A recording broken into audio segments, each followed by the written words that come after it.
আসসালামু আলাইকুম সুপ্রিয় দর্শক, কেমন আছেন? আপনাদের সবাইকে আমন্ত্রণ জানাচ্ছি আরও একটি নতুন ভিডিওতে। দর্শক, অনেকেই আমাদের কাছে জানতে চেয়েছেন 14ই মার্চের যে সুবিধাটি চালু হচ্ছে সেই সুবিধায় যাদের আকামা এক বছর, 2 বছর, 3 বছর শেষ হয়ে গেছে তারা কি করবেন? তাদের যে আকামার টাকাটা আছে, আগের যে আকামার টাকাটা, সেটা কে বহন করবে?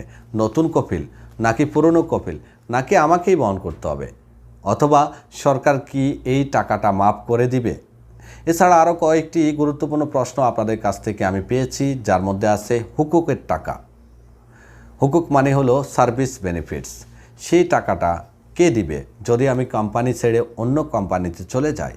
আমার যে এত বছরের সার্ভিস বেনিফিটস পড়ে আছে সেটা কি আমি কোম্পানি থেকে পাবো? আমার কফিল কি বা কোম্পানি কি সেই টাকাটা আমাকে দিবে? আরও কয়েকটি গুরুত্বপূর্ণ পরামর্শ দিব যারা কাফালা হওয়ার চিন্তা ভাবনা করতেছেন, যারা স্বপ্ন দেখতেছেন 14ই মার্চের পরে নতুন কোম্পানি বা নতুন কফিলের কাছে চলে যাবেন তাদের জন্য। তো সঙ্গেই থাকুন বিস্তারিত জানার জন্য। শুরুতেই আলোচনা করব, আপনার যদি আকামা 1টা, 2টা, 3টা শেষ হয়ে যায় তাহলে এই টাকাটা কে বহন করবে? এখানে কিন্তু অ্যামাউন্টটা অনেক বেশি। একটা কোম্পানিতে যেতে হলে নতুন করে নিয়ম হলো, নতুন করে আকামা বানানোর সময় পুরনো আকামার টাকা পুরাটা ডালতে হয়। ধরুন আপনার 2 বছরের আকামা শেষ, তাহলে আপনাকে 2 বছরের আকামা প্লাস নতুন আরেকটা বছরের আকামা, 3টা বছরের আকামার টাকা ডালতে হবে। তো অ্যামাউন্টটা দেখুন কত হয়।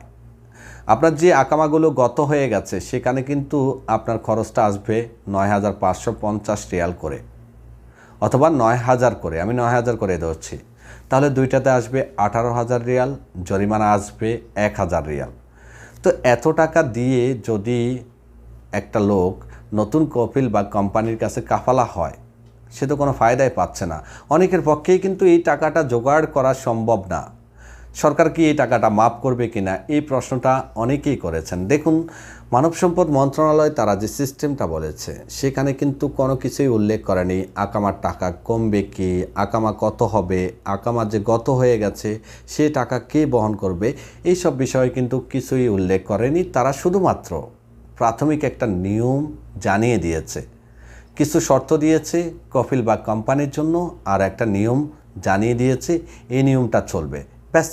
আকামা বানানো, আকামার টাকা কে বহন করবে, সরকার আকামার টাকা মাফ করবে কিনা, এইসব বিষয়গুলো তখনই আমরা জানতে পারবো যখন পূর্ণাঙ্গ সিস্টেমটা আসবে। পূর্ণাঙ্গ নিয়মটা যখন তারা প্রকাশ করবে তখনই আপনি আমরা সবাই জানতে পারবো যে আকামার টাকা কে দিবে, আকামা গত হয়ে গেছে এগুলোর টাকা কে দিবে, কফিল দিবে। তবে এটা বলতে পারি যে আপনার পুরনো কফিল কিন্তু আপনার এই টাকাটা বহন করবে না।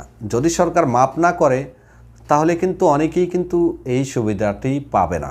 কেন পাবে না এটাও বলছি। আকামার টাকা 3 বছরের কত টাকা হয়? প্রায় 30-32 হাজার রিয়াল, সাথে প্রতি কাফালার টাকা 2,000 রিয়াল। যখন সামনে সুযোগ দিবে সরকার, তখন কিন্তু মানুষ প্রতি বছর বছর কোম্পানি বদলাবে। কফিল বা কোম্পানি পছন্দ না হলে অন্য কফিল বা কোম্পানির কাছে চলে যাবে। তখন প্রতি বছর একটা করে কাফালার জন্য আলাদা 2,000 রিয়াল করে খরচ। তো এত টাকা দিয়ে কি এই সুবিধাগুলো পাওয়া যাবে? এই সুবিধা নিয়েও বা লাভ কী হবে? আমি 30,000 খরচ করলাম, আমি কি সুবিধা পাচ্ছি? তখন কিন্তু কম্পিটিশন শুরু হয়ে যাবে, বিভিন্ন কোম্পানিতে কম্পিটিশন চলবে, নতুন নতুন কর্মী আসতেছে, কাজের চাহিদা কিন্তু সৌদি আরবে বাড়েনি। কাফালা প্রথা উঠিয়ে দিলেও কিন্তু যেমন কাজ আছে তেমনটাই থাকবে। তখন বরঞ্চ কাজের দামটা আরও কমে যাবে। কারণ এই জন্যই কমে যাবে, কম্পিটিশন শুরু হয়ে যাবে। মানুষ চাইবে যে কে কার আগে কাজ করতে পারে, কে কার থেকে বেশি বা কমে কাজ করতে পারে। এই একটা কম্পিটিশনের মধ্যে কাজেরও কিন্তু ভ্যালুটা অনেকটাই কমে যাবে। তো 30, 35, 40 হাজার রিয়াল খরচ করে কাফালা হয়ে লাভ কী হবে? তো আপনাদেরকে অপেক্ষা করতে হবে ডিসেম্বর পর্যন্ত। ডিসেম্বরে অবশ্যই একটা সিদ্ধান্ত আসবে, কারণ সৌদি আরব সরকার প্রতি বছর কিন্তু ডিসেম্বরে তারা আকামার টাকা ঘোষণা করে।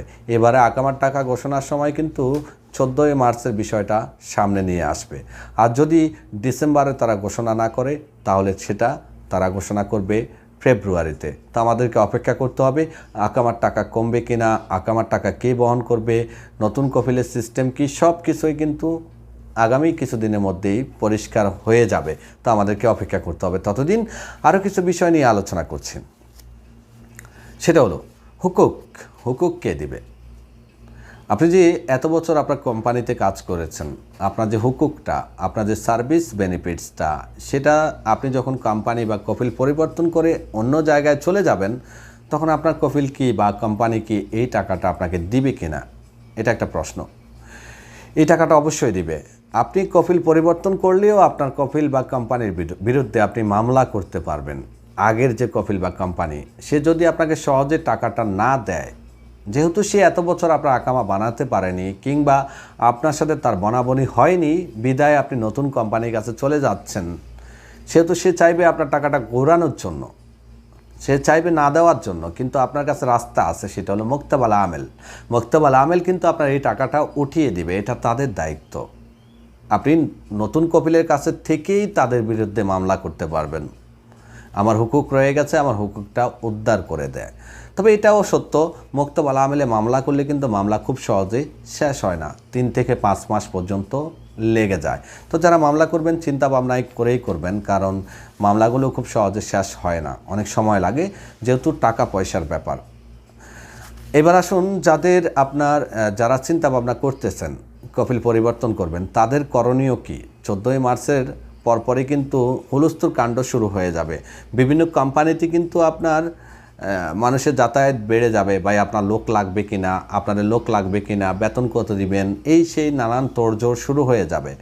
তো আপনাদের এখন করণীয় হলো, যারা চিন্তা ভাবনা করতেছেন 14ই মার্চের সুযোগটা নিতে পারবেন, নিজে টাকা খরচ করতে পারবেন, তো তারা এখন থেকে কোম্পানি খুঁজুন। বিভিন্ন কফিল, যারা কফিলের কাছে হবেন তাহলে কফিল খুঁজুন, কারণ মার্চের পরে বিষয়টা কিন্তু সদরবদর হয়ে যাবে। তা আগে থেকে খোঁজার চেষ্টা করুন।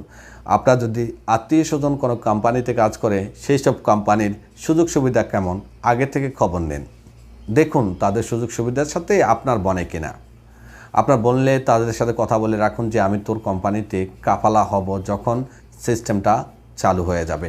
এটাও মাথায় রাখবেন, কত বছরের এগ্রিমেন্ট করবেন তাদেরকে জিজ্ঞেস করে নেবেন। যেই সব কোম্পানির সাথে কথা বলবেন অবশ্যই এটা মাথায় রাখবেন যে কত বছরের এগ্রিমেন্ট করতে হবে। এগ্রিমেন্টটা কিন্তু মোস্ট ইম্পর্ট্যান্ট, নাহলে কিন্তু ফেসে যাবেন। এগ্রিমেন্ট অনুযায়ী কিন্তু আপনাকে কাজ করতে হবে, এগ্রিমেন্ট অনুযায়ী কিন্তু আপনাকে স্যালারি নিতে হবে। তাই এগ্রিমেন্ট করা, কোম্পানি খোঁজা, কোম্পানি ভালো কিনা, এগুলো আগে থেকেই বুঝে শুনে দেখুন, খুঁজতে থাকুন। খুঁজলে অবশ্যই ভালো কোম্পানিটা পেয়ে যাবেন। যখন কাছাকাছি সময় আসবে তখন খুঁজতে গেলেন, তখন কিন্তু বিভিন্ন কোম্পানিতে প্রচুর মানুষের চাপ থাকবে। সে সময় কোম্পানিগুলোরও কিন্তু চর্বি চলে আসবে, কারণ কম্পিটিশন, লোক পাচ্ছে সে। তো সেহেতু আগে থেকে কথা বলুন, খুঁজুন, দেখুন আপনার ভালো কোম্পানি কোনটা হয়, আপনার অনুযায়ী তাদের সাথে কথা বলুন। আশা করি, আমি দোয়া করি যে আপনারা সবাই একটা করে ভালো কোম্পানি পেয়ে যাবেন ইনশাল্লাহ। তো দর্শক, আমি ভিডিওটি এখানে শেষ করব। এই ছিল আমার কাছে গুরুত্বপূর্ণ তথ্য, যেটা আমি পেরেছি আপনাদেরকে বলেছি, যেটা সত্য সেটাই আপনাদের সামনে তুলে ধরার চেষ্টা করেছি। আশা করি ভিডিওটি লাইক করবেন, শেয়ার করবেন, সাবস্ক্রাইব করবেন। ধন্যবাদ সবাইকে।